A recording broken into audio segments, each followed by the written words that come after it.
Hi Susan, this is my attempt at drawing the circles for you that we drew last week. Okay, so here goes. Hopefully you can see this. Okay. So the first circle I'm going to just draw is the self. Okay, so this is the self, or symbolizing the self. Okay, and then this slice here is the ego.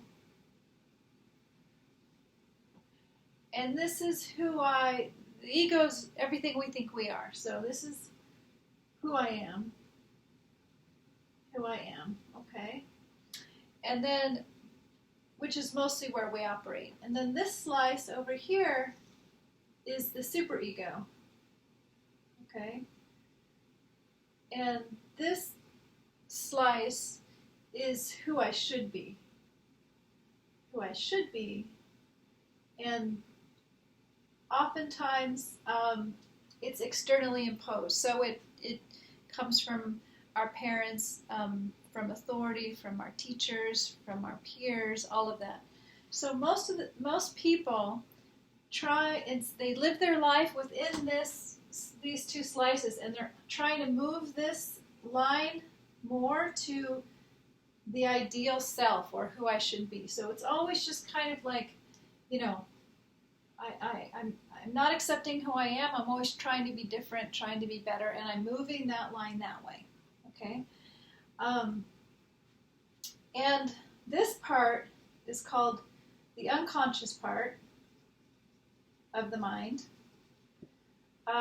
or what Freud called the id, which is the unconscious part.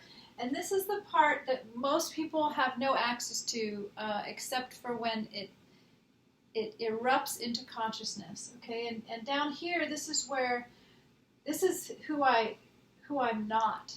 Okay, who I'm not.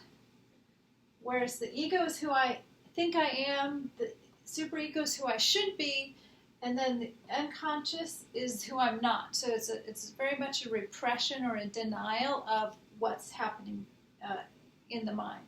So who I'm not usually involves a lot of sexual impulses, sexuality, desire,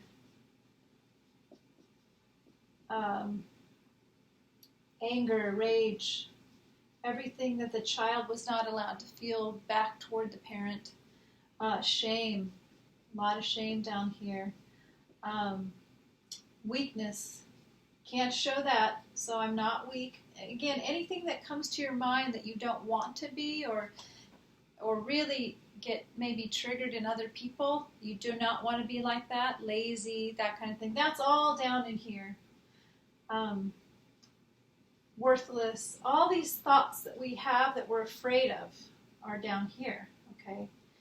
And the other stuff that's down in here, like I said, is sexuality. It's the unconscious, it's spontaneous, it's unplanned, so a lot of humor is here, creativity, our deepest feelings like love, desire, erotic intensity is down here. Okay, so what we were talking about too last time is that the ego spends a lot of time denying the unconscious. It builds up a wall, and it just says, I am not that. I am not that. Okay? So this ends up getting repressed and denied. Okay? Now, if you have what we call the observing self over here, you can see that the observing self, or we call it the ego too, but it's the observing version of it. It's observing consciousness. You actually can watch this whole dynamic happening. Okay? And the observing self also can kind of inquire into the unconscious. It's not as threatened by what it sees down here. The observing self can say, oh wow, I'm really jealous. Okay, jealousy's here. We don't want to admit that. Or I'm noticing how self-centered or selfish or narcissistic, or how angry I feel, or all of these things. Like, wow, I really feel desire. Again, only the observing self can actually have access to this.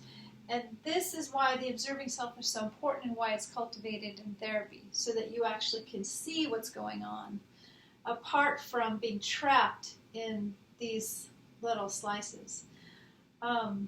If someone does not have much going on out here in terms of an observing self, they're really collapsed into this part of the psyche, and this is their identity. Okay, the ego and superego. This is really all they have. And so the problem is that the unconscious is denied, and it just erupts into these in ways that are kind of awkward or really can be traumatic. So you might have a panic attack, okay? Anxiety just shoots up in there because this is all being tamped down. You might have incredible sexual desires that you can't control, or you might have to act out certain feelings here because you don't have any connection to your own unconscious side. And when there's a lot of repression happening here, the feeling or the experience that gets generated in the mind or the psyche is what we call free-floating anxiety and dread. Okay, free-floating anxiety and dread. And that is the result of repression, of repressing these feelings. Okay, and a repression and a denial of the unconscious part of the psyche. Okay, those things that are hated, split off, denied, they shove up into the ego itself, or they also get projected out onto other people. So it's always someone else's fault. The other person's always the jerk. They're the selfish person, the sexual predator. All these things that go unacknowledged in the self, when there's no observing self, get projected out, and this experience is that they're a victim of the world. Okay? So that's